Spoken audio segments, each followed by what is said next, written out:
Olá, eu me chamo Daniela Souza, sou graduanda do curso de Administração e bolsista no projeto de pesquisa Comprometimento Organizacional no Público e no Privado, coordenado pela professora Simone Mello. O nosso objetivo nesse projeto foi analisar a produção científica sobre comprometimento organizacional. Esse trabalho é resultado desse projeto e tem como título Comprometimento Organizacional e Tendências de Estudo no Brasil. O comprometimento organizacional tem sido um tema tratado de forma muito recorrente, em virtude de estar relacionado diretamente com o comportamento do trabalhador. E isso diz respeito a uma compreensão clara da visão da empresa, a clareza do próprio papel do trabalhador nessa visão e a crença de ter recursos suficientes para que o trabalho seja feito. Estudar comprometimento organizacional no período de 2020 e 2021 foi muito oportuno, em decorrência de estarmos enfrentando uma emergência sanitária declarada pela OMS durante o ano de 2020, devido à pandemia de Covid-19. Nesse cenário, um novo desafio surge para o comprometimento organizacional, em virtude de uma nova configuração do trabalho, que antes era feito de modo presencial, agora invade os lares dos trabalhadores, e seu novo formato é home office. Sendo assim, é necessário revisitar o tema em estudos mais recentes, de forma que possamos compreender melhor o assunto e suas contribuições, seja para a organização como também para o trabalhador. Esse trabalho ele tem como base os trabalhos e periódicos publicados na base SPEL. Para o desenvolvimento dessa revisão bibliográfica, optou-se pela análise de produção científica, por sua riqueza de relatos de pesquisa, ensaios teóricos e revisões de literatura com base em GIL. Para tanto, buscamos por artigos sobre comprometimento organizacional, tendo como principal objeto o setor público. Os artigos que nós analisamos foram publicados no período de 2015 a 2020. Como resultado, nós encontramos 12 artigos na base de dados SPEL. Referente à literatura, 10 autores se destacaram no referencial teórico presente nos artigos, dentre eles Mayer e Allen, 1991.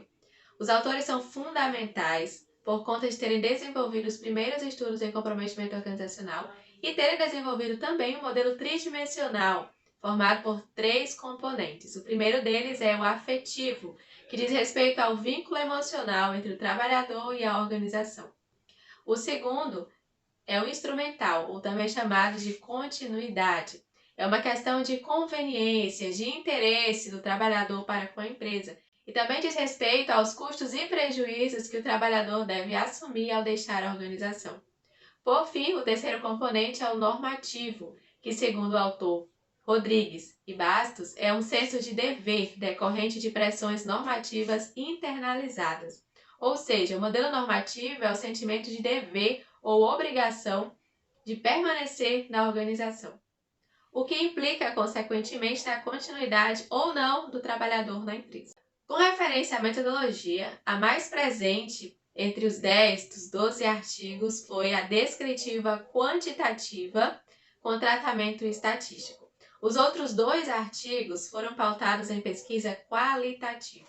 Observou-se também que 8 dentre os 12 artigos fizeram relação de comprometimento organizacional com outras categorias, sendo elas padrões de modernidade, entrincheiramento organizacional, políticas de gestão de pessoas, satisfação no trabalho, práticas de recursos humanos, engajamento no trabalho, comportamento sustentável e relações de poder. Ainda com relação às tendências dos estudos no Brasil, vale destacar 2 limitações encontradas nos artigos periódicos. A primeira é que as amostras foram muito pequenas, logo os resultados encontrados nos artigos não podem ser generalizados. O segundo ponto foi que os autores tiveram dificuldade em contato e acesso aos dados primários e aos sujeitos investigados.